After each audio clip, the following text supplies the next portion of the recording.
So this is a patient with severe pulmonary hypertension. You can see off the bat that there's a very large right ventricle and a small LV cavity.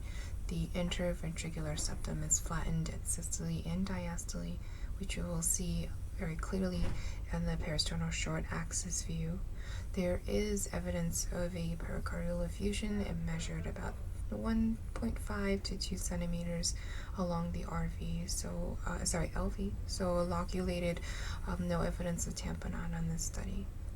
So going on to our short axis, this is our RV tilt view. See a really dilated, hypertrophied RV with a huge RA. The leaflets are not coacting well, so you can know off the bat that there is going to be severe tricuspid regurgitation, which there is. Interestingly enough, the TR jet, although the velocity is high, doesn't give you that classic triangular shape that we see in tricuspid regurgitations, but we still call it severe tricuspid regurgitation with a Vmax of 379 centimeters a second. The RAP, which I estimated to be about 15 millimeters of mercury because the IVC, which I'll show you later, was dilated and it doesn't collapse. So we're getting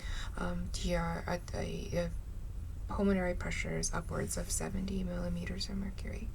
Here is a short axis view showing what we call D'ing of the interventricular septum. This is the RV and this is the LV. The RV should not be bigger than the LV, which it is here, indicative of severe pulmonary hypertension and cor pulmonale. The interventricular septum is flattened both in systole and diastole, which we see in severe pulmonary hypertension. This is a short axis view across the aortic valve, the pulmonary valve, and the tricuspid valve and the pulmonary valve with a very dilated right atrium as well. And this is the interventricular septum. It's bowing from right to left, indicating severely elevated right-sided pressures as well.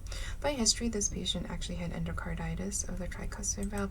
I don't see clear evidence of endocarditis. However, the valve does show some calcification, wear and tear, could be from strain, from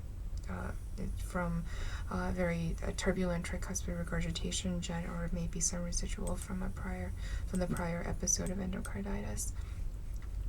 This is very dramatic. This is a 4-chamber view, apical 4-chamber view, looking at the LV, which is functioning pretty well, and the RV, which is very severely dilated.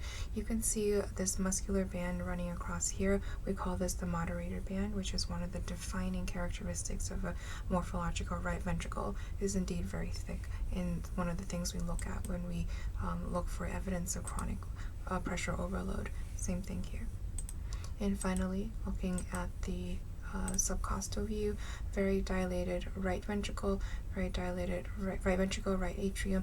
There's a catheter here in place. I'm assuming that's for some sort of infusion, and I'll show you the IVC here, which is really big and doesn't collapse, and mode across the IVC.